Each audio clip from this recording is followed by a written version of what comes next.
Hello students, today again we discuss chemical properties of metal. First, next property is reaction of metals with salt solution. A more reactive metal displaces a less reactive metal from its salt solution. For example, when silver nitrate aqueous solution react with the copper, then copper displaces silver from silver nitrate solution and form copper nitrate plus silver. Since copper is more reactive than that of silver, therefore it displays silver from silver nitrate solution. Silver nitrate is the colorless solution, but the copper nitrate is blue solution. In the next example, if you put the iron nail in copper sulfate solution, then it forms ferrous sulfate solution plus copper. Iron is more reactive than that of copper sulfate, therefore it displaces copper from iron is more reactive than copper, therefore it displaces copper from copper sulfate solution and form ferrous sulfate solution. Color of the solution changes from blue to green because the copper sulfate is blue in color, whereas ferrous sulfate is green in color. But when you put copper strip in ferrous sulfate solution, then no reaction take place. This is the copper strip and it react with the ferrous sulfate solution, then no reaction take place. No reaction because copper is less reactive than ferrous sulfate and no product is formed.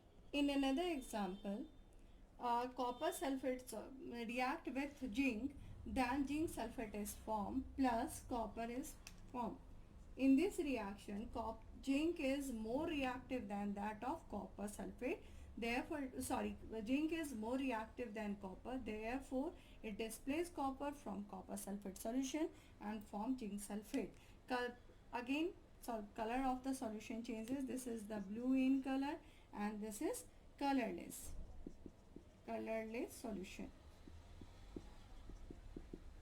and this is blue solution. Now the next reaction is reaction of metals with chlorine. Metal react with chlorine and form ionic chloride. All metal chloride are ionic in nature because it is formed by the loss of electron from metal and gain of electron from chlorine, and they form electrovalent bond, or we can say that ionic bond. All metal chloride have very high melting point and boiling point because there is a electrostatic force of attraction exists between metals and chlorine. For example, sodium react with chlorine and form sodium chloride. Sodium chloride is a salt. This is a neutral salt, and this is we can say that ionic chloride, and in this case electrovalent bond is present between sodium and chlorine. Again, in another reaction, calcium react with chlorine and form calcium chloride. This is calcium chloride. This is calcium chloride. The element which is less reactive react with chlorine only on heating. For example, iron react with chlorine when when iron is heated, then it form iron chloride 2FeCl3. This is the ferric chloride, FeRRIC, ferric chloride. In ferric chloride, valency of iron is +3 and the valency of chlorine is -1. Okay. In the same way, a copper react with chlorine to form copper chloride, but on heating, copper react with chlorine and form copper chloride, but only when we heat copper, then it form the copper chloride. Now next reaction is reaction of metals with hydrogen. Most of the metals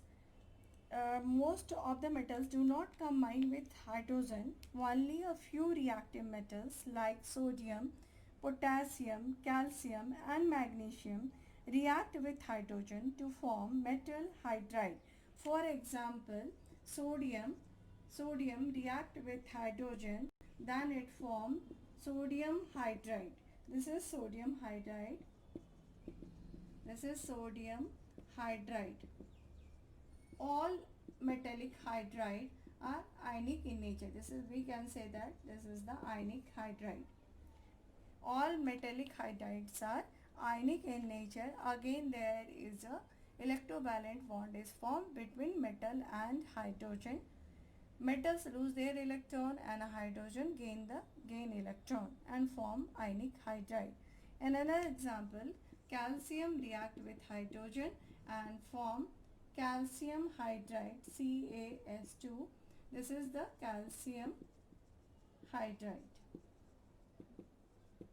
All these are the chemical properties of metals.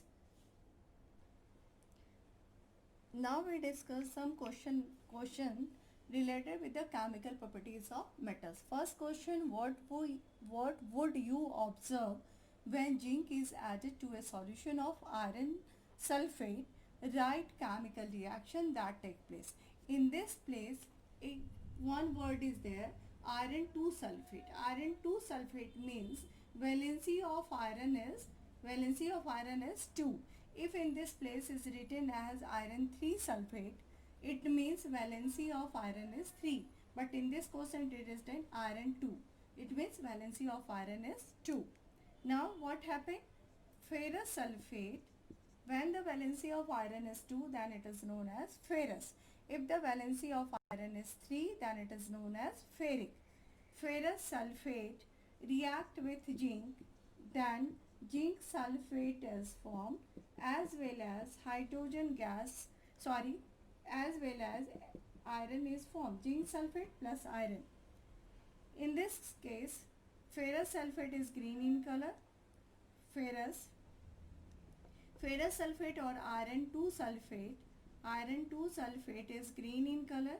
This is green solution, greenish solution, and zinc sulfate is colorless solution. This is colorless solution. Okay. Because zinc is more reactive than that of iron, therefore zinc displaces iron from ferrous sulfate solution and form zinc sulfate. Now another question, an element E form an oxide E2O. An aqueous solution of E2O turn red litmus paper blue. First, your question is, what is the nature of the oxide E2O? State whether element E is a metal or a non-metal. Give one example of an element like E. Then what is your answer? E2O. It means E. What is the nature of the oxide E2O? This is a basic oxide. Because in this question, valency of E is +1 and valency of O2 is -1. When you cross it, then E2O is formed, and E indicate this is a metal, and all metallic oxides are basic in nature, therefore it turns red litmus paper blue.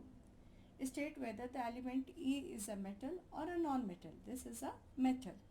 Give one example of an element like E.